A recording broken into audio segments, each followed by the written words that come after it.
Bismillahirrahmanirrahim. Assalamualaikum warahmatullahi ta'ala wabarakatuh. Bismillahirrahmanirrahim. Allahumma sholli ala Sayyidina Muhammadin abdika wa rasulika nabiyul ummi wa ala alihi wa sahbihi wa sallam tasliman bi katratin azimatin datika fi kulli waqtin wa hin.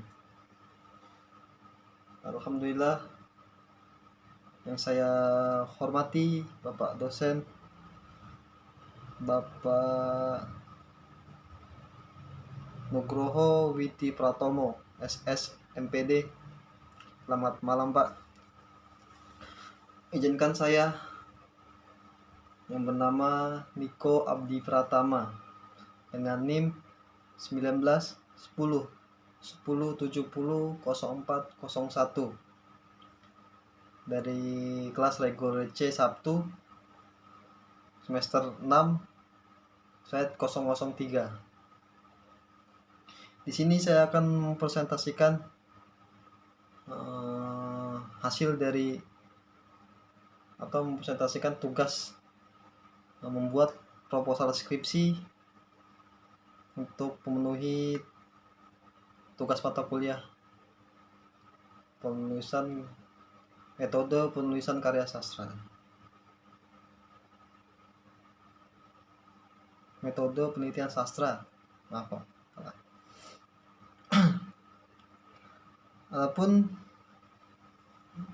Adapun judul yang saya ambil ialah nilai moral yang terkandung dalam novel Friendzone karya Vanessa Marcella. Langsung saja kita beranjak ke latar belakang masalah. Latar belakang masalah pada penelitian ini ialah pada novel yang bergenre teen fiction juga begitu akrab dengan visualisasi tokoh yang menjadi idaman para murid. Hal tersebut pula yang menjadi daya tarik bagi novel Friendzone ini. Vanessa Marcella menciptakan dua tokoh utama yang dikatakan diagung-agungkan atau dimunculkan terus-menerus, serta dua tokoh pembantu yang sangat berperan dalam jalannya cerita Friendzone.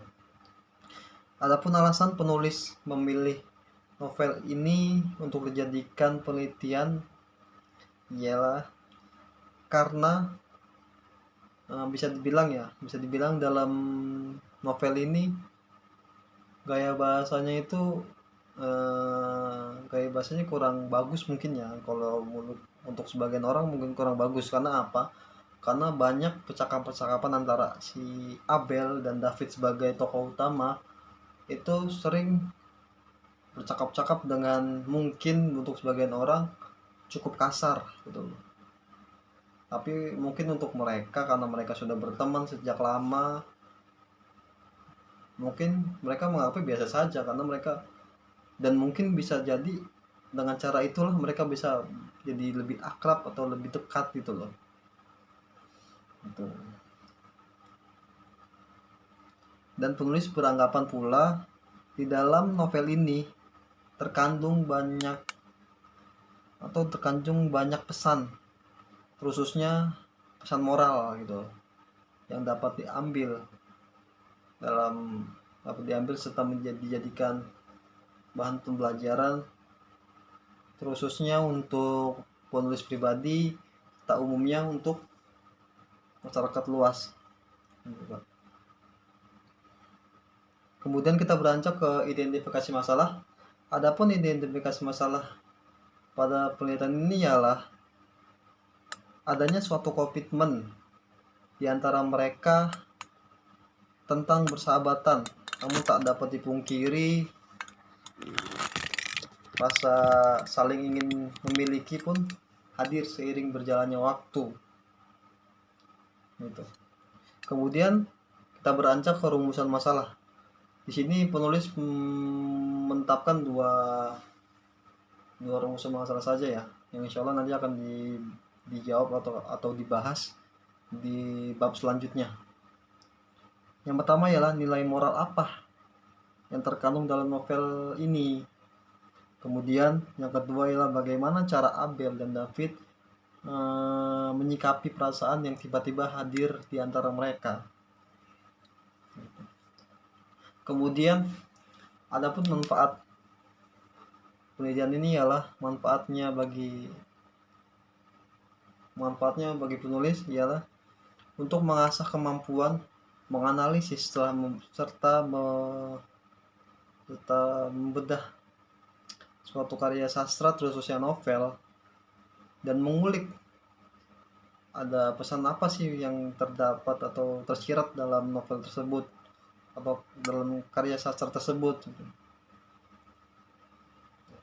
Kemudian manfaatnya bagi orang banyak atau masyarakat pada umumnya ialah untuk memberikan wawasan atau pengetahuan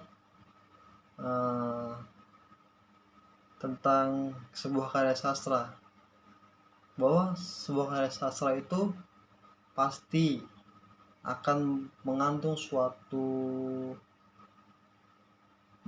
nilai-nilai, entah itu nilai sosial budaya, nilai moral, nilai agama dan sebagainya, dan serta membangkitkan minat mereka untuk menikmati karya sastra dengan semestinya seperti itu. Kemudian kita beranjak ke tujuan penelitian. Tujuan penelitian ini ialah tujuannya ialah untuk memenuhi tugas mata kuliah metode penelitian sastra. Kemudian adapun metode penelitian yang penulis ambil dalam meneliti novel ini ialah metode penelitiannya ialah dengan menggunakan metode kualitatif. Adapun metode kualitatif yang penulis ambil ialah dengan mengumpulkan data-data dalam novel ini maupun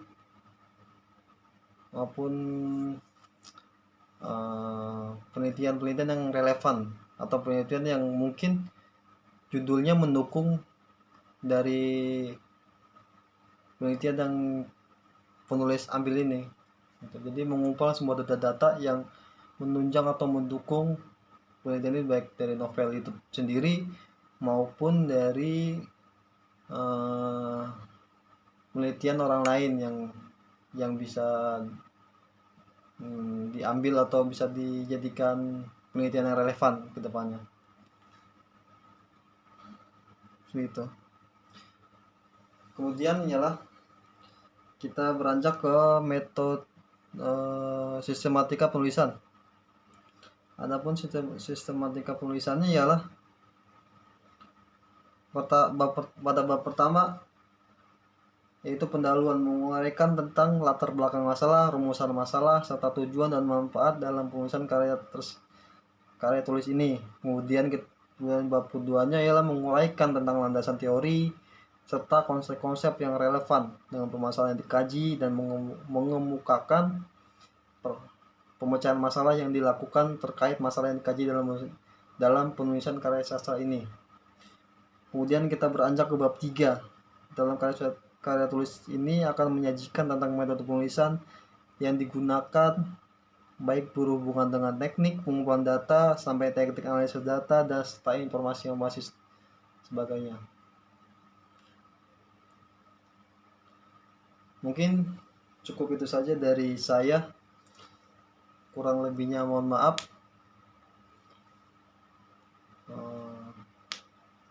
Billahi wa taufiq wa hidayah wa ridha wa lainnya. Assalamualaikum warahmatullahi taala wabarakatuh.